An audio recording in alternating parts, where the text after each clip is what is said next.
second Autodesk tutorial, and in this one we're going to build a angled bracket. You can see what the final result will look like over here. So the first thing to do is to follow this link. That will take us to the directions so that we can see what we're going to be doing. So I've got that opened over here, and we're going to click through each of these different tasks one at a time, follow the directions, and we'll end up with that angled bracket when we're done. And along the way, we'll be using some 2D sketches. We'll learn about construction geometry. We've been using construction lines in a lot of our sketching. Now we'll be using construction lines and geometry in our designs on Fusion as well. And then we'll talk about some more of the different constraints that we can use to help design our part. So the first step is to create a sketch. And I'm going to shrink this down to the left side of the screen so we can see Fusion at the same time that we're reading the directions. I'd like you to put this window in your extra monitor so that you can have the entire window for design work. That'll help you when you're trying to get to some of these commands. These toolbars have less icons if you have less screen space. So you want to make sure that you maximize that as much as possible so that you have access to more of the icons without having to click down and find those different commands down the menus. So like always, we're going to start out with the sketch, and I'm going to start on this XY plane, and then we'll create our lines and start our constraints. So the first lines, we're basically just going to try to draw this shape right here.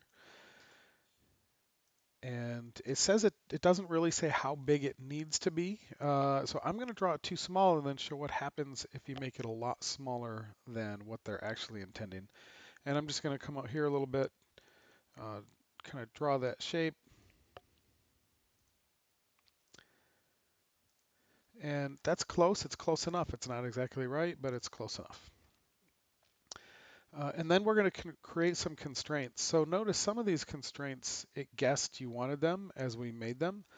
This perpendicular, these two are parallel, this line is horizontal, and there's a right angle here. It didn't make them at all the locations. And so if there's, we need 3 perpendiculars, this corner, and this corner up here should also be perpendicular. Now, if you have your screen expanded, perpendicular is one of the choices up here. So there's the perpendicular option. If you're not using your full screen, that constraint, you can still find it under constraints. And here it is right here. To use that, you choose perpendicular, and then you click on the 2 lines that you want to be perpendicular to each other, just like that. Now I'm all done because I do have all 3 of those, so I'm going to hit escape to get out of the perpendicular command. The next one that I'm going to do is make some of the lines equal to each other, so equal in length. So here's our equal constraint. I want the one all the way on the left and the one all the way on the right to be equal to each other. I also want this line on the bottom and this angled line to be equal to each other in length. And then I'll hit escape to get out of that command, and then we'll add some dimensions, some sizes to it. So like I said before, if you are using your entire screen, dimension is right here.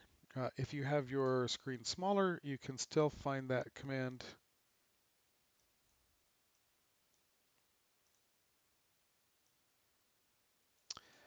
by clicking create and going down to sketch dimension.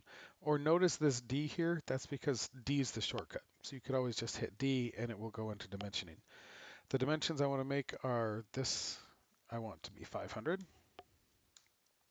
And notice that really messed up the drawing. That arm that was this way is now way down here, but we can fix that. I'm going to hit escape, I'm going to click on this, and I'm going to try to drag it until it jumps up in this area. If it won't, case it doesn't want to, that's okay. We can hit undo.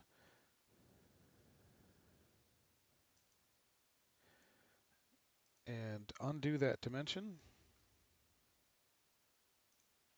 And then we can just make this quite a bit bigger by dragging some of these lines into different areas. So if I pull on this, it will move it so that it's bigger, and I can get it a lot closer to where I want it to be. Now I can hit D for dimension. I can hit escape because I had this point up here already selected. So D for dimension, make that 500. This time it got it correct on the first try. If it was kind of strange, we probably could have pulled it into the right location, but it looks pretty good. The other thing that we want to do is specify how long this line is. So I'm still in the dimension command. I'm going to click on it, and I want to control how far apart these two lines are in the aligned direction, parallel to the line. If I move too far up, it thinks that I want to do a horizontal. If I move too far to the right, it thinks I want to put in a vertical dimension. But if I am away or if I go over, it thinks that I want to do a aligned dimension. So I'm going to make that 100. And that looks pretty good. The other thing that I need is a dimension between these lines telling that they are 45 degrees. So again, where I put the dimension down matters. If I'm in this area, it thinks I want the obtuse angle. If I move over here, then it thinks I want the acute angle between those lines. And I can type in 45 degrees. Notice everything turned black, which means that it's fully dimensioned and constrained, and we're ready to move on.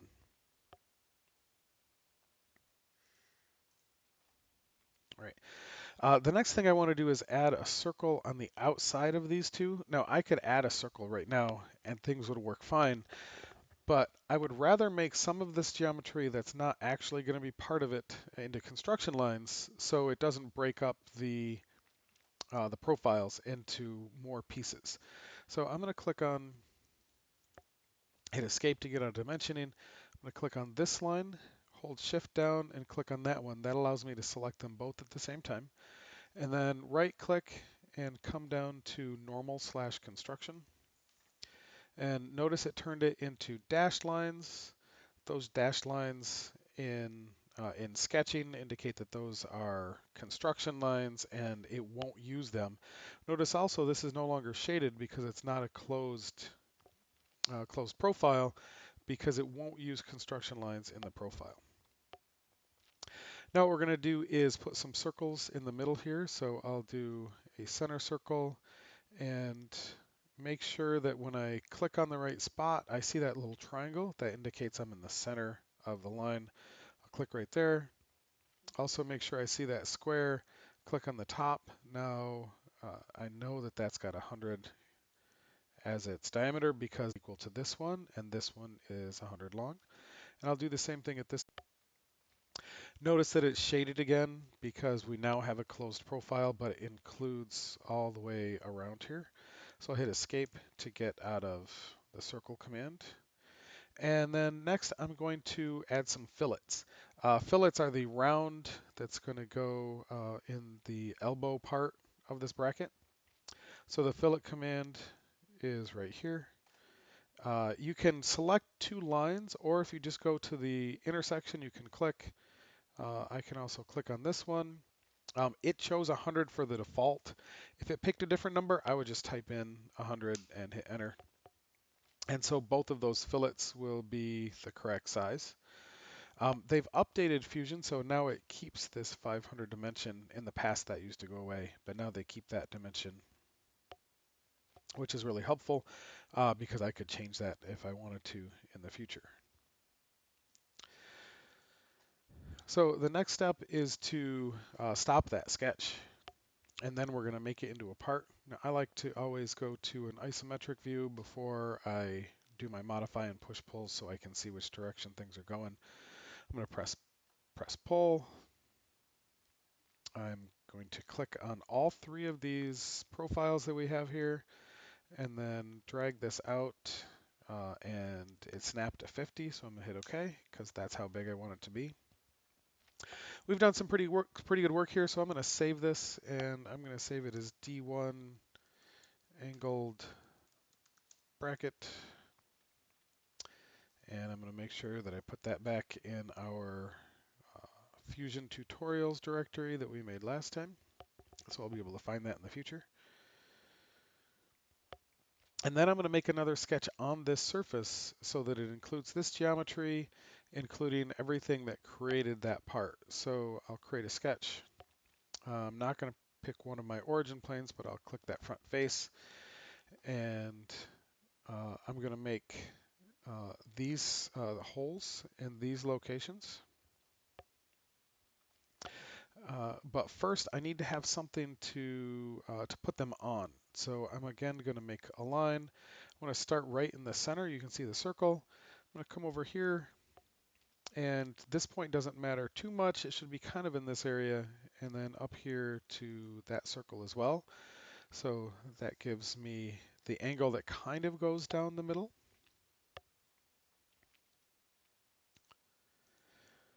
Next, I'm going to constrain those, or I'm going to make them into construction lines.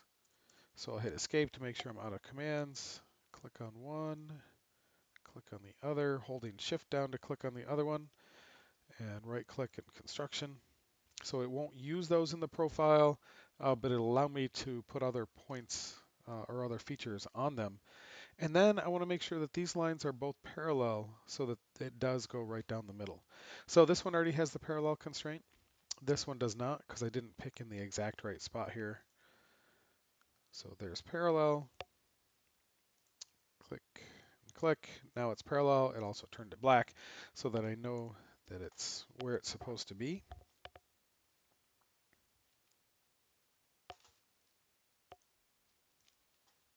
And now I'm going to make the circles that are going to cut the holes through this. So the first one I'm going to make 50 millimeters. The rest I'm not going to worry about. Actually, I'm just going to make the 5 circles right now. One goes right here. It doesn't matter how big I make it exactly.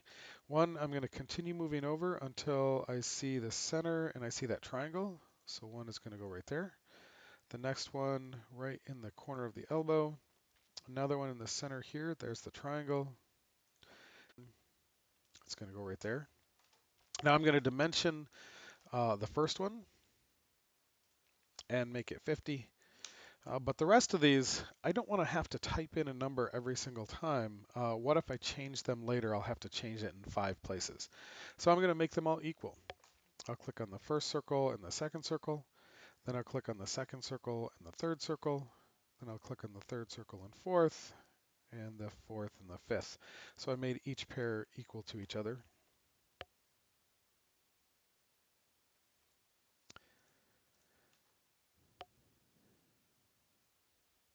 And then I'm going to finish that sketch and extrude those holes. So press pull, select all 5 of the holes. And I'm going to take this arrow, I'm going to drag it so it goes through the part, but then I want to make sure it goes all the way through. What if I change the thickness of this bracket to be a lot bigger in the future? These holes might not go all the way through. So I want to change the extent here from distance to all.